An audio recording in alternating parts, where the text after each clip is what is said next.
मुख्यमंत्री आवास तक कूच करने का यहां पर विचार किया गया। छात्रों ने एक साथ मिलकर के एक आवाज बुलंद की और यहां पर नॉर्मलाइजेशन को लेकर के जिस तरीके से मांग उठी है, साथ ही साथ आपको बता दें जब मुख्यमंत्री आवास तक के छात्र हैं वो बढ़ रहे थे, इस दौरान लाठी चार्ज भी किया गया, वाटर कैनन तक का इस्तेमाल किया गया। रिपोर्ट के जरिए पूरी तस्वीर आप तक पेश करते हैं।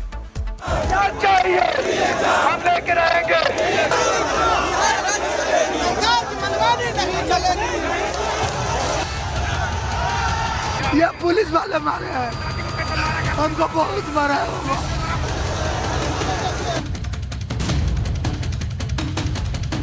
चार्ज किया, हम लोग शांतिपूर्ण तरीके से धरना प्रदर्शन कर रहे थे, री एग्जाम की मांग कर रहे थे।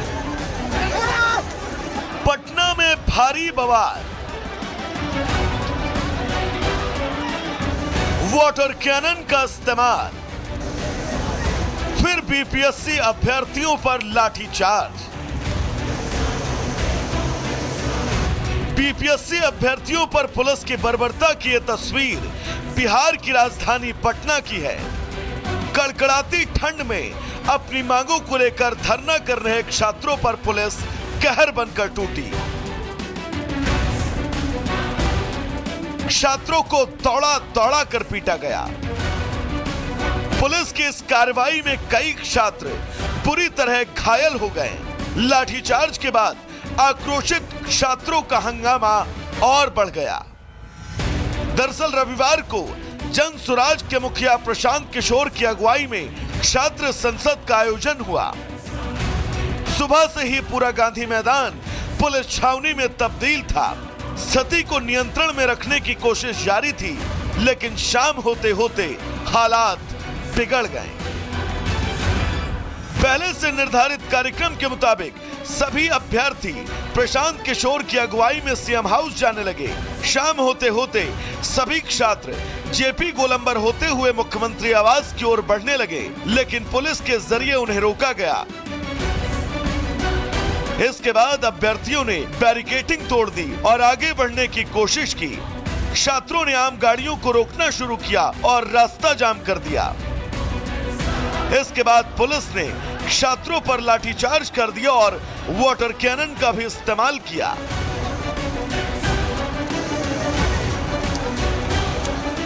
तो यहाँ पर साफ तौर पर देख रहे हैं कि उन लोगों को यहाँ पर खासकर वैसे छात्रों को जो कि उपद्रवी तत्व माने जा रहे हैं और बार बार समझाने के बाद भी उन्हें अगर समझ में नहीं आ रहा तो प्रशासन ने यहाँ पर एक्शन लेना शुरू किया है। हल्का बल प्रयोग किया जा रहा है और यहाँ पर तस्वीरें आप देख पा रहे हैं। लेकिन कई और तस्वीरें हैं, हम आपको दिखाते हैं। यहाँ पर देखिए किस तरीके से ये लोग इस पूरे आंदोलन को एक नई दिशा देने का काम कर रहे थे, लेकिन समझाने के बाद भी जब प्रशासन के लाख समझाने के बाद भी ये नहीं माने तो उन्हें एक एक कर भीड़ से अलग किया जा रहा है। पुलिस ने कानून व्यवस्था खराब करने को लेकर 21 नामजद और 600 से 700 अज्ञात लोगों के खिलाफ केस दर्ज किया। पुलिस का कहना है कि मजबूरन वाटर कैनन का इस्तेमाल करना पड़ा। हमने बोला कि आप जो है आपकी जो भी मांगे हैं वो हमारे समक्ष रखिए, वार्तालाप के लिए हम लोग तैयार हैं, लेकिन वो यहाँ जमे रहे, अपनी हट पे अड़े रहे। बार बार अनुरोध करने के बाद भी धक्का मुक्की जो है अभ्यर्थियों द्वारा या जो भी उसमें लोग थे उनके द्वारा की गई, प्रशासन के साथ, हम लोगों के साथ, स्वयं हमारे साथ जो है धक्का मुक्की की गई। फिर भी हम लोग जो है अभ्यर्थियों के साथ खड़े थे, उनको समझा रहे थे। आखिरी में जो है मजबूर होकर हम लोगों के द्वारा वाटर कैनन का यूज किया गया।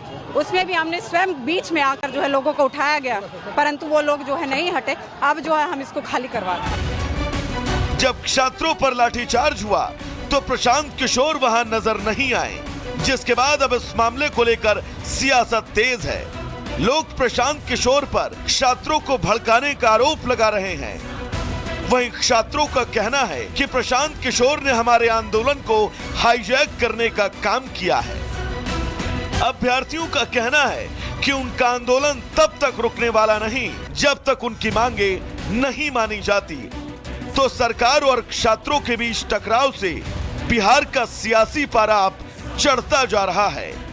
ये टकराव कब खत्म होगा, इस पर अब सबकी निगाहें हैं। Bureau report, Republic Bharat.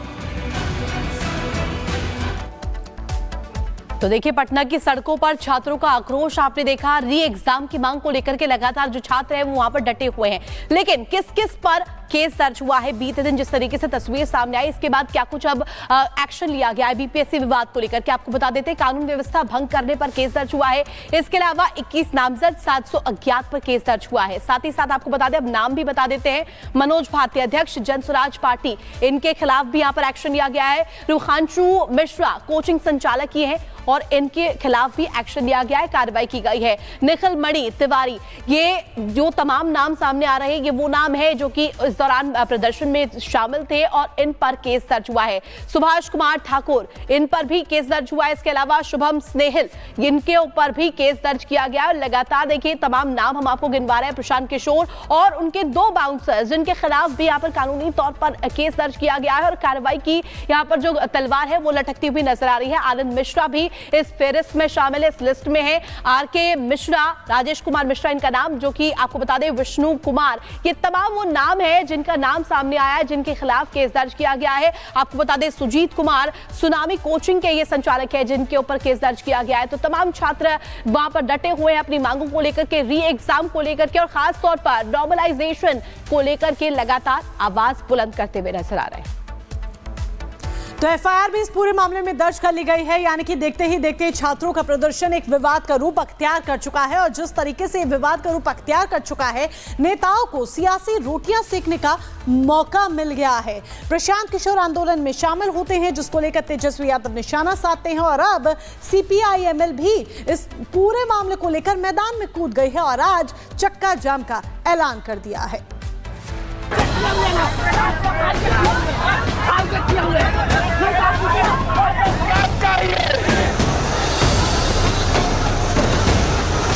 इस बीपीएससी के आंदोलन को कुछ लोगों ने गुमराह करने की कोशिश की। यह आंदोलन को खत्म करने की साजिश है। सुना आपने, पटना में पिछले 2 हफ्ते से जारी बीपीएससी अभ्यर्थियों के आंदोलन को लेकर आरजेडी नेता तेजस्वी यादव बोल क्या रहे हैं? क्या आंदोलन को गुमराह करने की एक कोशिश है? क्या आंदोलन को खत्म करने की साजिश रची जा रही, या फिर छात्र आंदोलन के बहाने सियासी दल अपनी सियासत चमकाने की अब कोशिशों में जुटे हैं?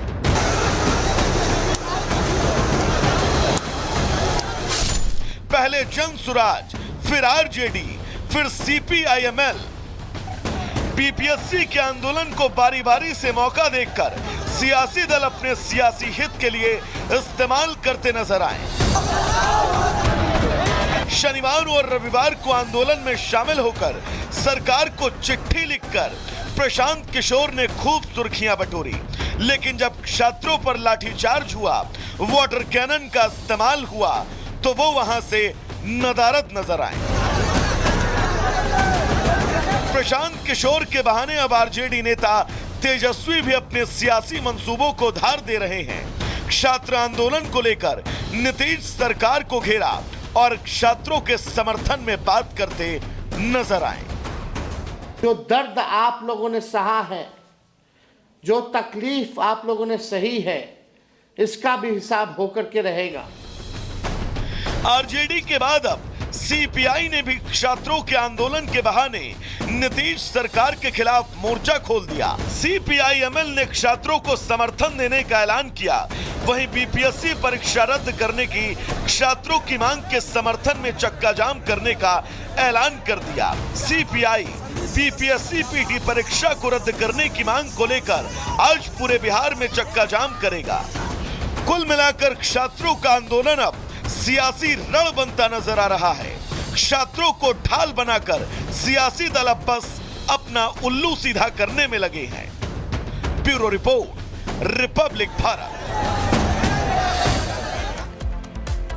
और चलिए बढ़ेंगे आगे और अब बात करेंगे मौसम के डबल अटैक की। जी हाँ, देखिए लगातार बर्फबारी पहाड़ों में जारी है और इसका असर अब मैदानी इलाकों में भी देखने को मिल रहा है।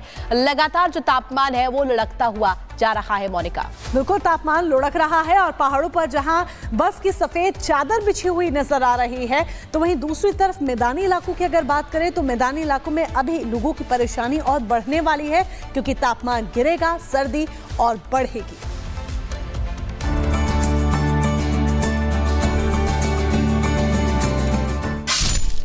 पहाड़ पर हुई बर्फबारी, मैदान पर संकट भारी। हिमाचल में लौटा हिमयुग। हिमाचल, उत्तराखंड और कश्मीर में बर्फबारी और ठंड अपने पुराने रिकॉर्ड को तोड़ने के मूड में है।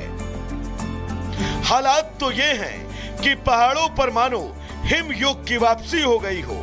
पहाड़ों पर लगातार हो रही बर्फबारी के चलते पर्यटक कई बड़ी मुश्किलों को झेलते हुए भी बर्फबारी का आनंद लेने के लिए पहाड़ों की तरफ रुख कर रहे हैं।